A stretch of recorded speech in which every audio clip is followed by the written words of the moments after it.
Tristan, the future of our world, maybe the now of our world, is seeking news from different outlets. No longer do we sit down and watch News Channel 5 or 4 or whatever the hell they are anymore. Dude, We that's you seek, and me growing up. yeah, yeah, exactly, exactly. Actually, when I see that stuff on TV, I like cringe for a minute, watch it for about 30 seconds, and then I'm like, yeah, I can't watch this. And I Mm-mm. was noticing this yesterday because it was on after the golf that I was watching, and they were these newscasters, dude. It's so cringy. It's so bad. I'd much rather watch people on social media.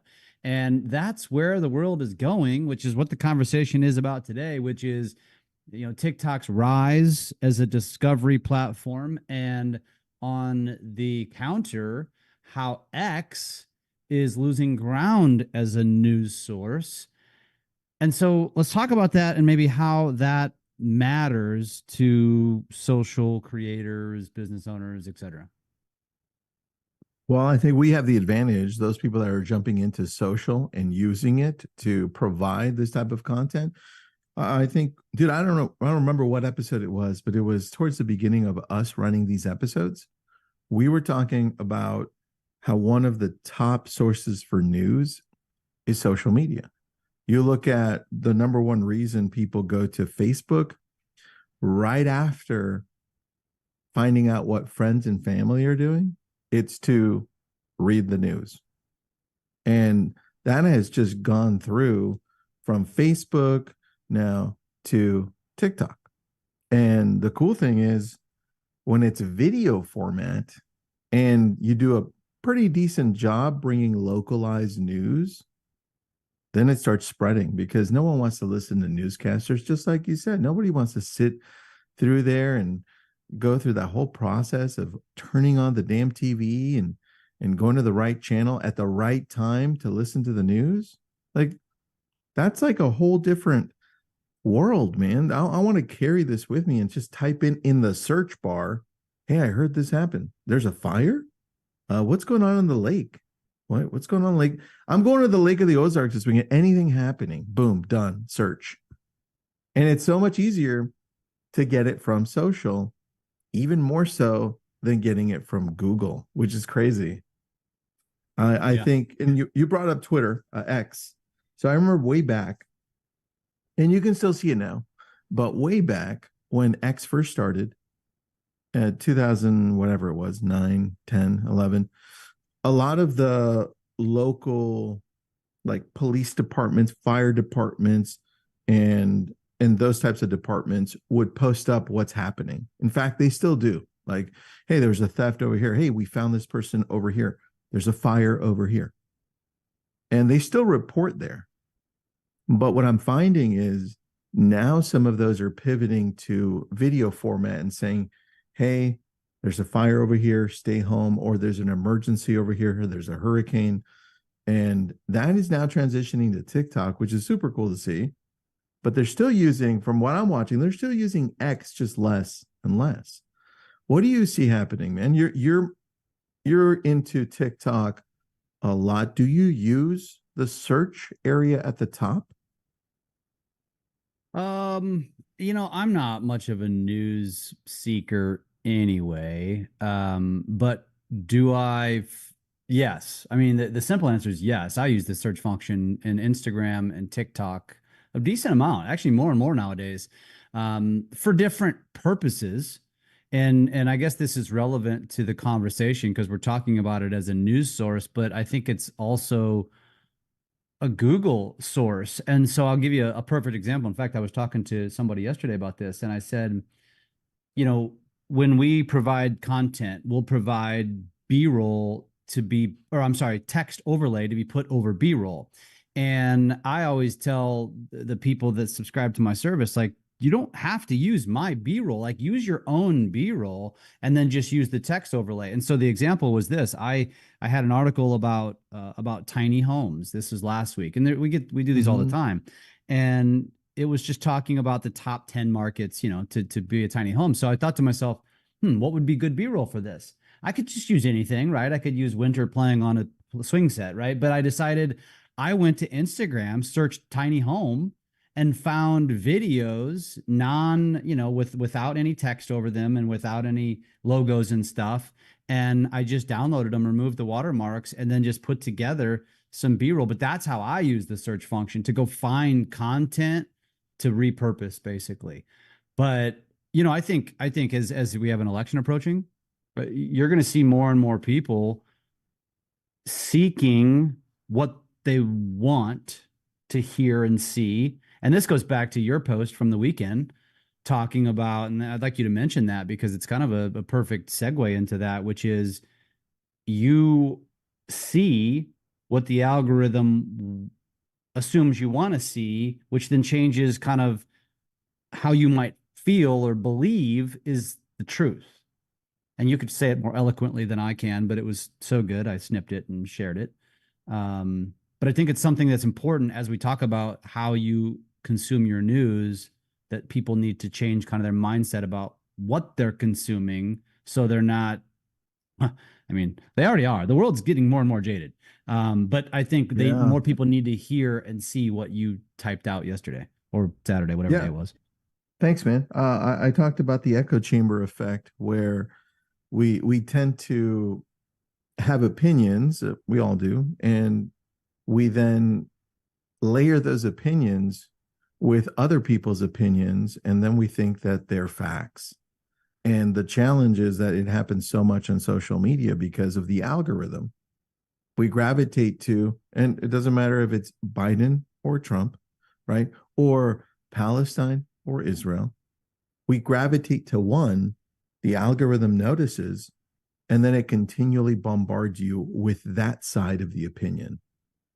And that becomes super dangerous because it's it's just resonating your confirmation bias. It's like, oh yeah, I knew it. I knew that.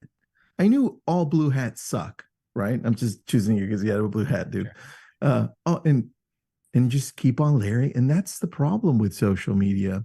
So this is why I love, Jeff, I love going through and purposefully typing things that I don't agree with. Like, hey, I want to see both sides of this. I want to see what everybody else is talking about. Am I missing something? Mhm. Right.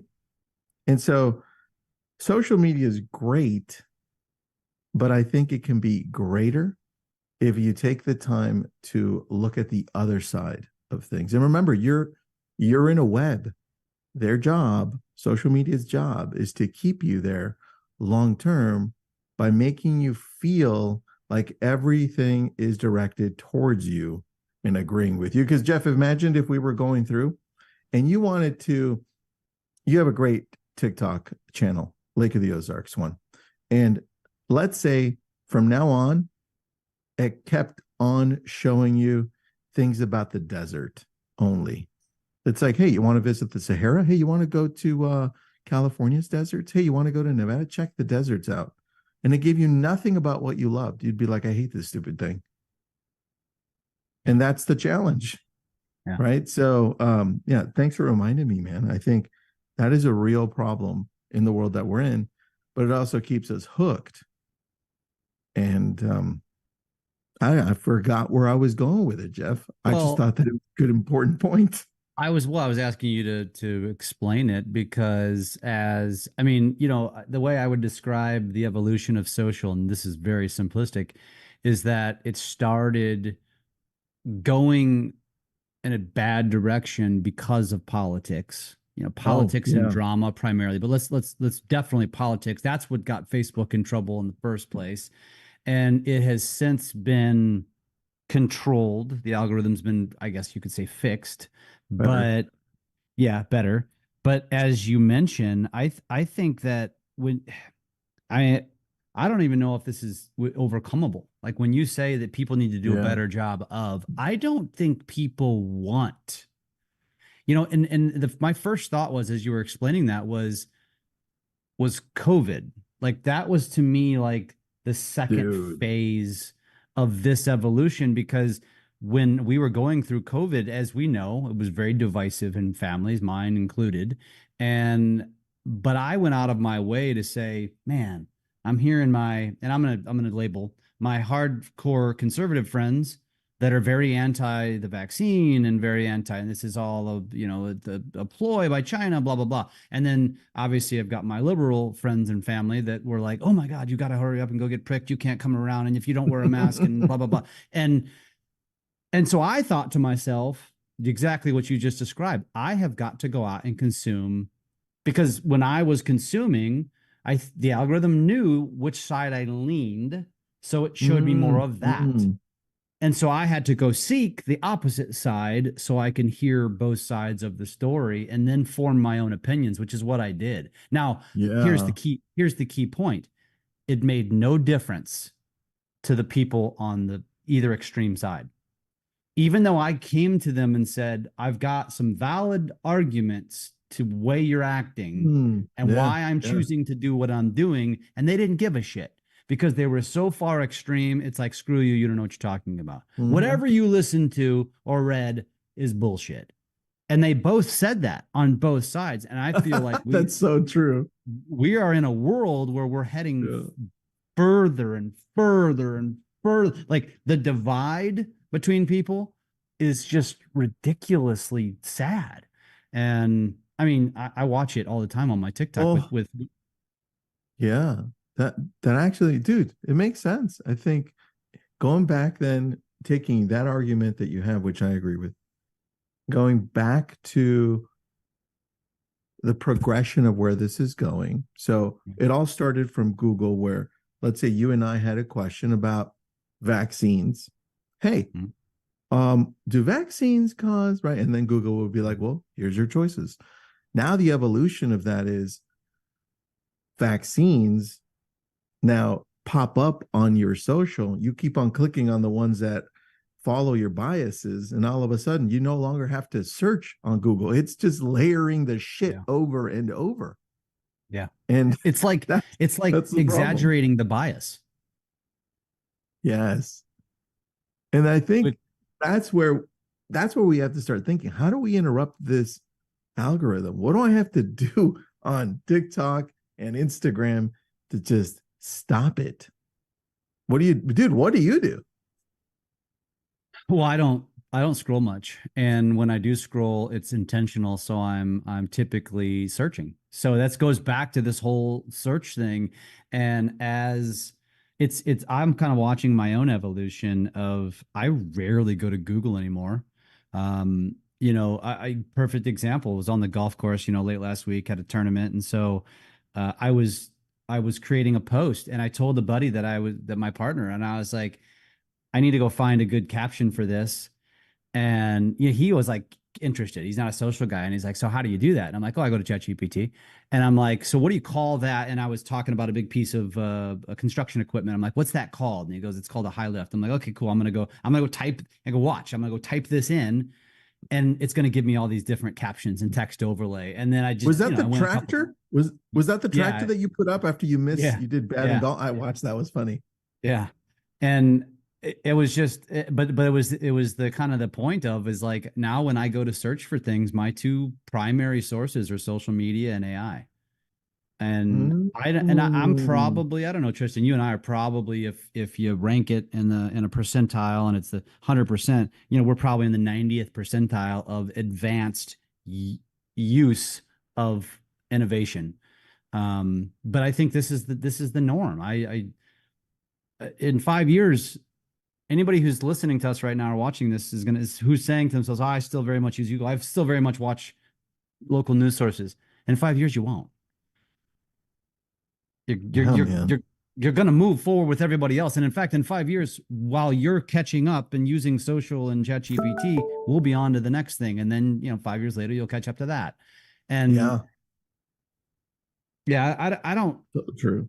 I think that the biggest, to me, as we ramble about this, which is more just interesting, it's more about, I think, as a entrepreneur validates what I preach, which is be make a make a pillar of content, a weekly content strategy around becoming a local news source, and Mm, stop overthinking yeah. it. Just go find the traditional news source find shit that's interesting, find events, and never ignore anything and everything. Just create every single week. Because here's the point, folks.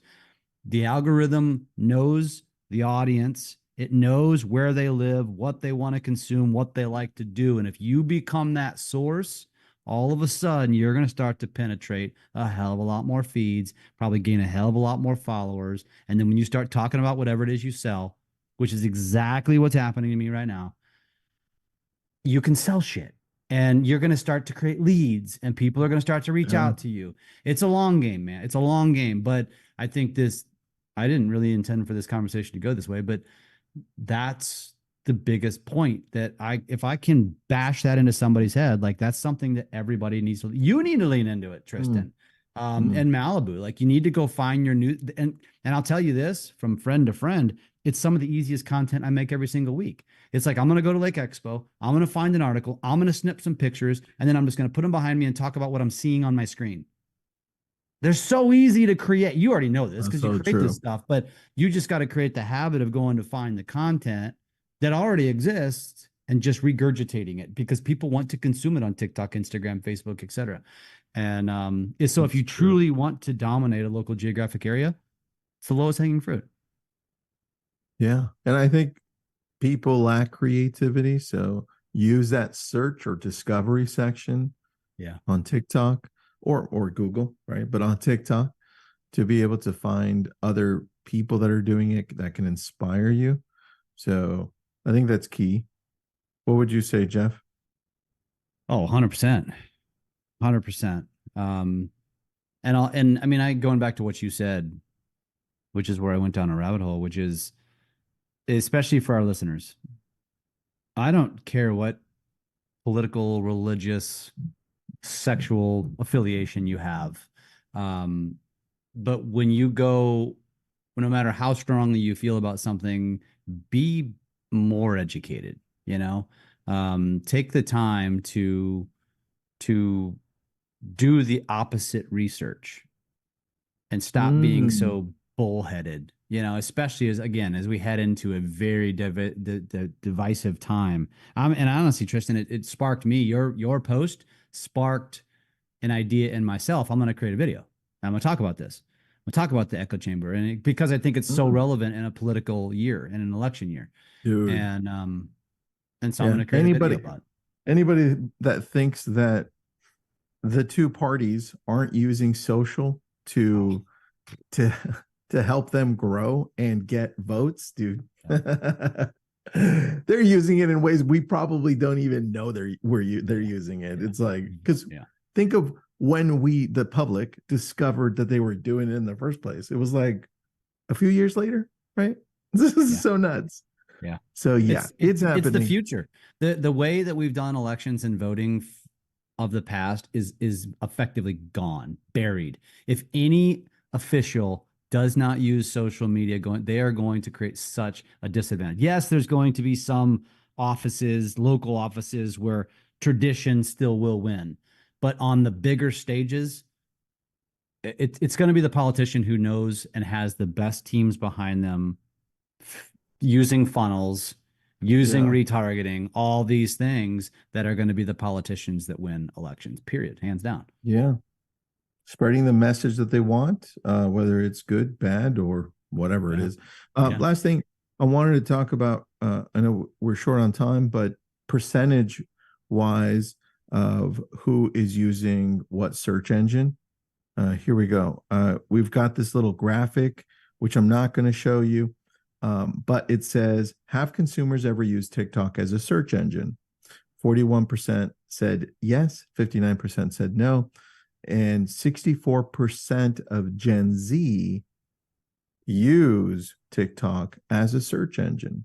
To me, that's high because you go down the grade here of generations. 49% millennials, 29% Gen Xers, and baby boomers 14%. Here's the biggest eye opener for me. Which platforms did consumers find most helpful when searching for information? Number one, of course, is Google, right? 91% of people use Google of all the population, right? Of course, everyone practically. But 39% of the population here uses YouTube. Hmm. So that's a pretty good chunk of people Yeah. in general. Yeah. Bing, 21%. I hardly use Bing unless I'm in my on my PC. And then TikTok, 17%. Hmm. That's that's big, man. That ties with DuckDuckGo. And I don't think I Wow. use DuckDuckGo much, but 17%. I use TikTok way more than I use Bing. In fact, I think I use TikTok search as much as I use YouTube search. What are you Interesting. searching? What are you searching?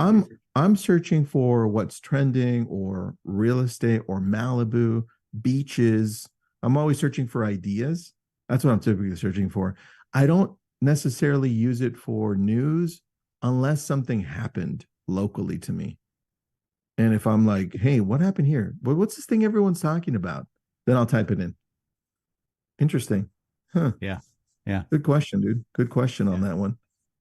Do you Yeah. wait? Do you search for news at all? Like if somebody's saying something, do you ever where do you go to typically? Yeah, probably Google for news. Actually, great Mm, example. Great example. Yesterday, we were watching the Travelers Championship, the golf tournament, and there yeah. were some protesters that rushed the 18th green when the last three guys were on there. You should have gone And to TikTok for that. well, we were sitting, I was sitting with some people and everybody had the same question. What are they protesting? And I didn't get to my phone fast enough, but whoever got there fast enough, like they quickly looked it up and they said, "Oh, this tournament's in Boston, and it's people that are, it was something about the environment, and which is and the reason what, and then we dug deeper, like, well, why are they attacking a golf tournament, quote unquote Yeah. attacking? It's because of Travelers. Travelers Insurance owns like does or insures like the majority of like oil companies and things like that. So like you had to dig a little deeper, but all you had to So you do got to was say, figure it why out. are people protesting at the Travelers? And it, done, got it, got my information. I don't have to wait. I don't Easy. have to wait for News Channel 5. That's right. That's the point. Dude, you imagine having to wait for news? No, this is not gonna happen. No, crazy. Oh, that's all we All right. got today. Yeah, we didn't even get to the latest update on the TikTok ban, which maybe we can cover that next week and Yeah, let's cover it next week because it's not talk. happening anytime soon. Yeah, So talk about the latest update. Yep. Sounds good. Happy searching. yeah.